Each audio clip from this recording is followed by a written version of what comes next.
Magandang araw sa ating lahat mga boxing fans, saan mang panig ng mundo. Ang bakbakan o labanan na ating tatalakayin ngayon, ito po ay sa pagitan ni Christian Aranita kontra Tanong Sak Simsre. Paglalabanan po nila ang bakanting IBF World Light Flyweight title.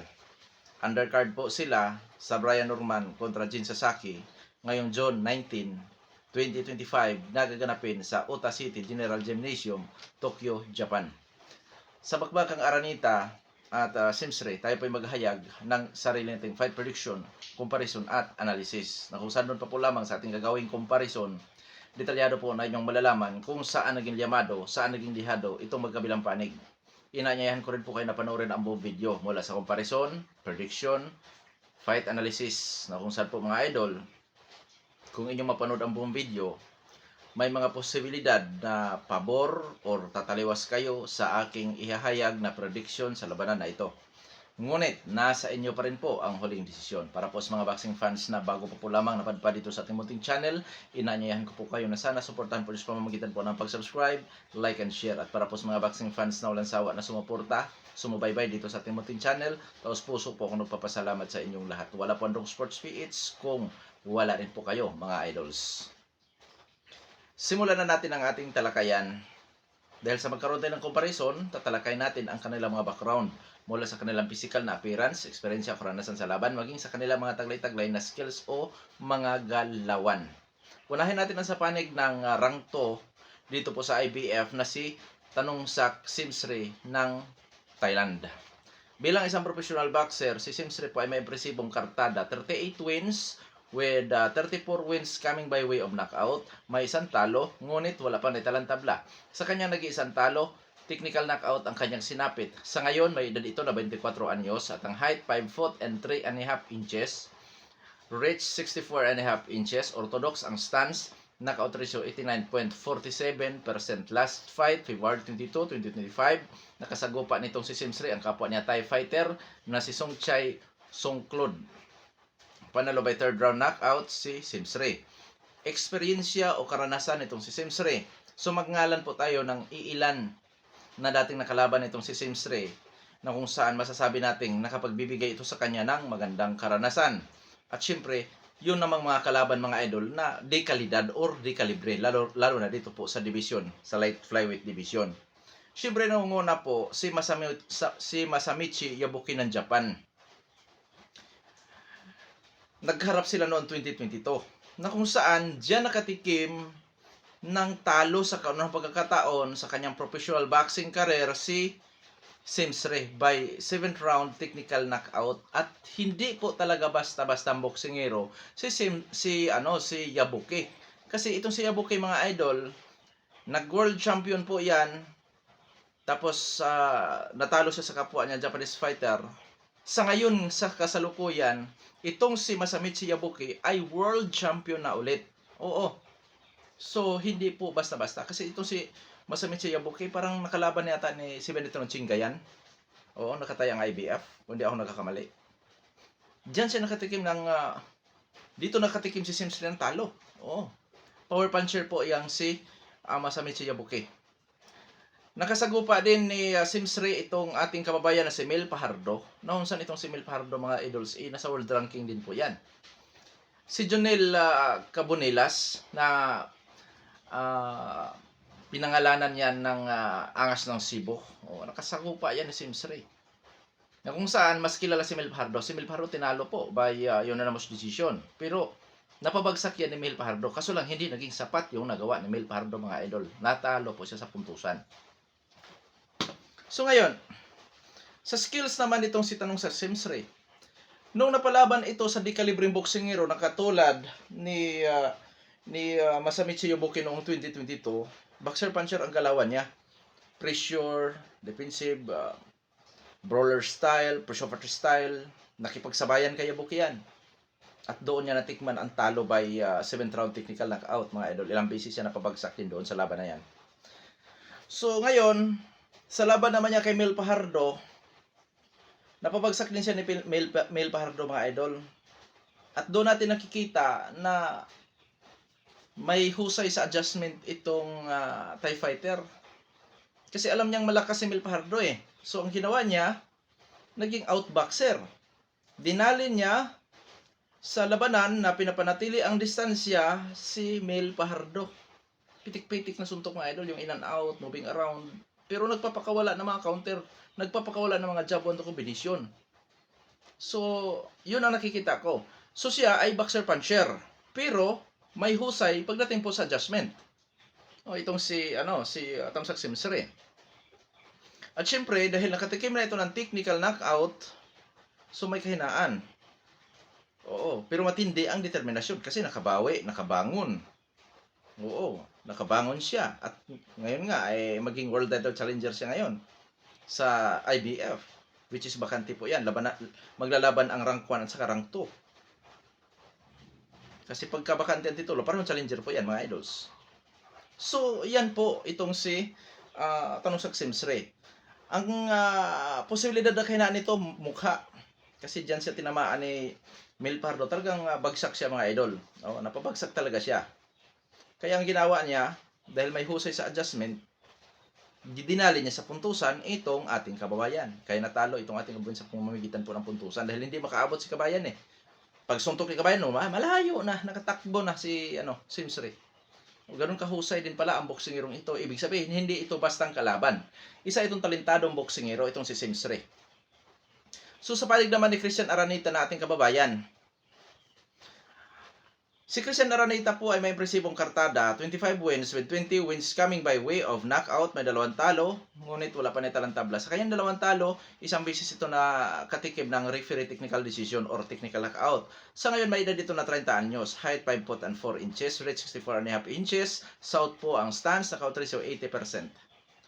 Last fight, December 11, 2024, nakasagupa si Sancha A. Yutbon, Thai fighter po yan.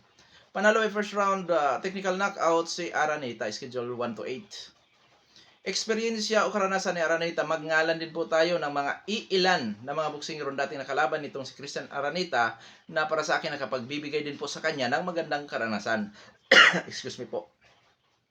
Nakasagupa ni Christian Aranita si Daniel Valladares ng Mexico noong 2019. Diyan siya nakatikim po ng 4-round referee technical decision. At siyempre itong si Daniel Valladares, mga idol, kilala natin to dahil nga nag-world champion po yan. Nag-world champion po yan si Daniel Valladares. Sino ba tinalo niyan? Yung tumalo naman kay Renoir Cuarto, hindi ako nagkakamali. Tapos nung naagaw na sa mga kamay ni Renoir Cuarto yung titulo, nakalaban naman si Shigoka.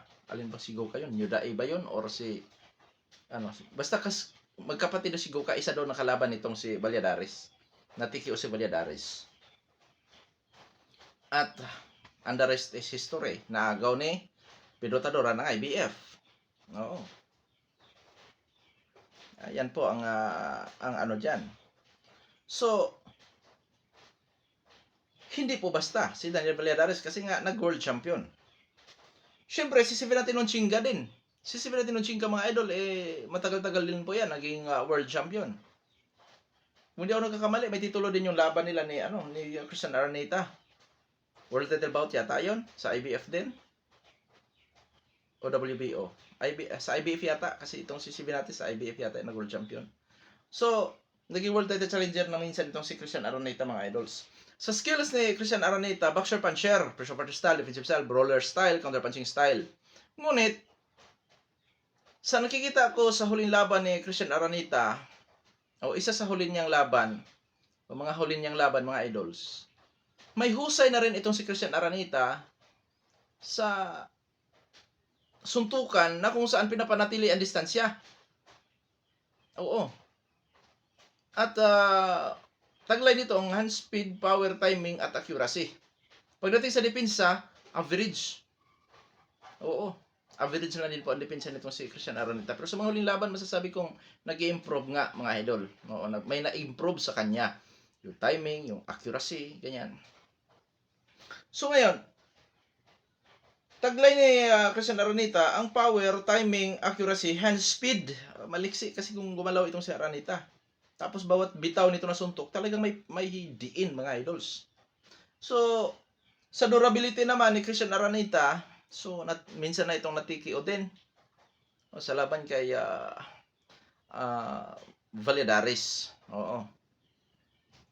So, sa durability, matindi rin ang determinasyon ni Araneta kasi nga natalo na ito by referee technical decision pero nagtuloy-tuloy hanggang sa yun, ito na nga siya ngayon.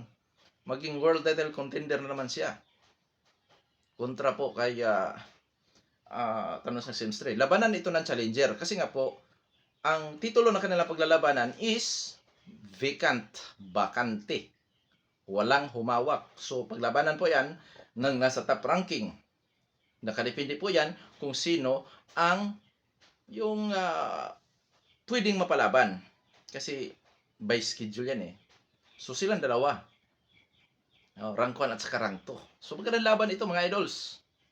So ngayon, dadako naman tayo sa ating gagawin na comparison. Sa dako na pagdadaosan sa laban, which is sa bansang Japan, sila magpangabot, so nasa neutral ground po sila. Oo, so maganda po yan dahil nasa neutral ground. Pero ganun pa man, nakadepende pa rin po yan kung kaninong promosyon yan. Kung saan mapanood yan sa ESPN Plus. USA ESPN Plus. Ang laban nila kasi nga undercard sila dito po sa Norman at Sasaki. Ngayon, dadako naman tayo sa ranking ng BoxRec. Rank 2 sa light flyweight division si Araneta. Rank 5 sa light flyweight division si Tanong Saxim 3. So, kabilang sa top ranking si Simsre pero lamang si Kabayan which is rank 2 sa light flyweight division. Buong mundo po yan. Umaabot lang po sa 393 na mga boksingero lumalaban sa light flyweight division. Basihan or ang ating source is ang BoxRec. So sa ranking po ng boxing scene which is sa IBF na mismo, rank 1 si Kabayan, rank 2 si Simsre. So close pa rin. Pero dahil sa katayuan, may kalamangan na kaunti si Kabayan. Oo. So ngayon dadako naman tayo sa physical na appearance. 30 anyo si Araneta, 24 anyo si Simsre. So, wala po talaga sa peak prime si Simsre. Pero hindi ibig sabihin nun, walang kakayahang manalo sa laban mga idol. Pero advantage si Kabayan dahil 30 anyos, yung kalakasan talaga din niya. So sa height, mas matangkad si Kabayan ng half inch. Sa reach, magkasing haba lang sa 64.5 inches. Southpaw kontra orthodox. Which is hindi naman bago po kay Simsre, hindi rin bago sa ating kababayan na mapapalaban sa hindi pareho ng kanilang stance. So sa knockout ratio, umabot po sa 80% ang knockout ratio ni Araneta. 89% naman ang knockout ratio ni Simsre. So, comparison nito, lamang sa power si Simsre. Pero ang labanan na ito ay labanan po ng may mataas na knockout ratio na kung saan consider as a knockout artist which is 80%, 89% ang knockout ratio ng maglalaban. So ngayon, dadako naman tayo sa activity. So pareho aktibo ang dalawang maglalaban. Last fight ni Simsre, February 22, 2025. Last fight ni Kabayan, December 11, 2024. So parehong nasa active status. Sa experiensya, masasabi kong pareho, 50-50. Sa skills, parehong boxer puncher. Oo, pero mas magalaw ang Thai fighter.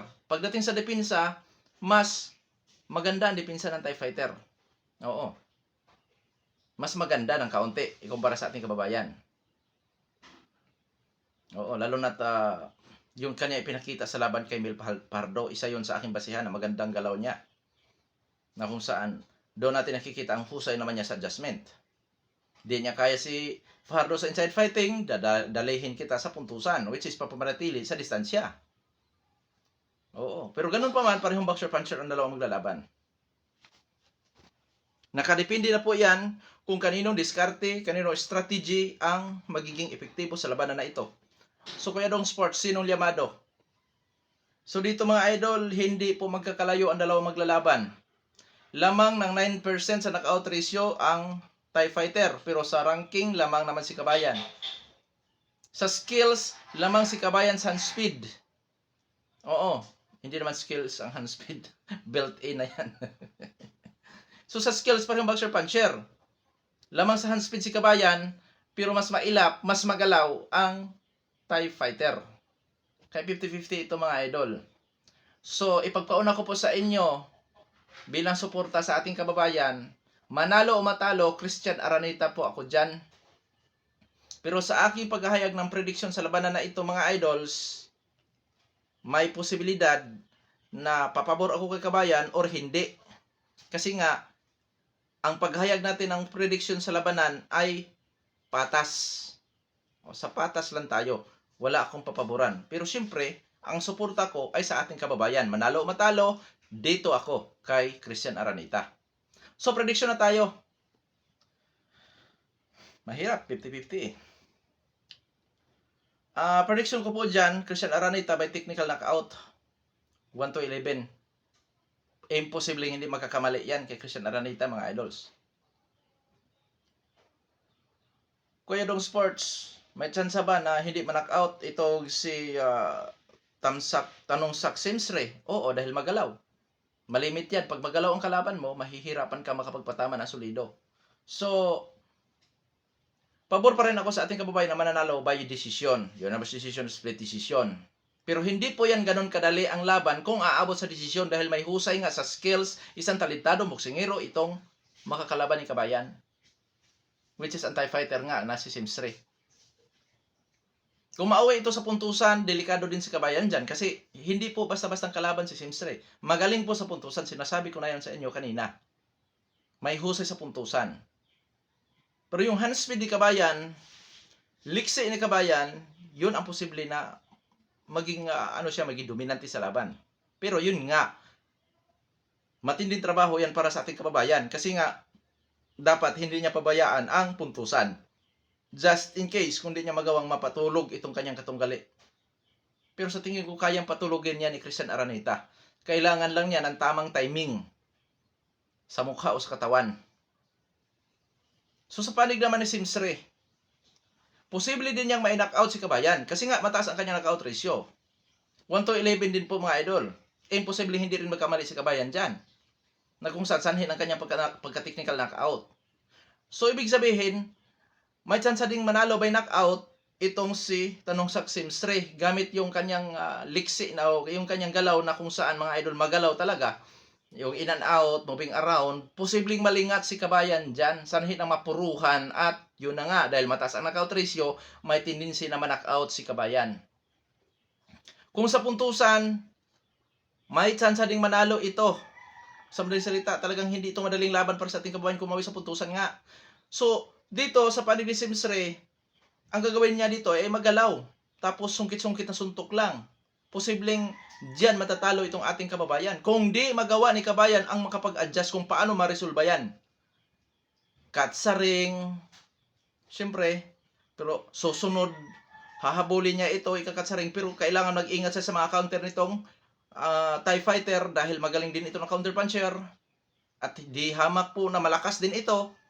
So mag-ingat si kabayan dito sa laban na yan kasi hindi kataka-taka, hindi rin kagulat-gulat na manalo yan, kaya nga 50-50. Ibig sabihin kung sino ang magkamali dito mga idol, kung sino po ang matatalo or sino nga strategy ang mangingibabaw dito, siyang manalo dito sa labanan na yan.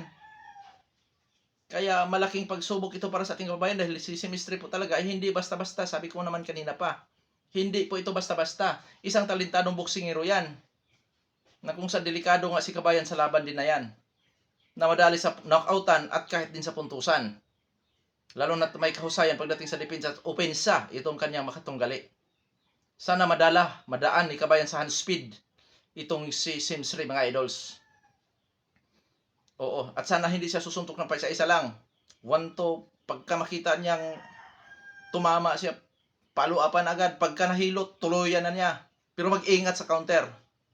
Kasi nakikita ko, itong kanyang katunggali, madaling matumba pag tinamaan sa panga. Oo.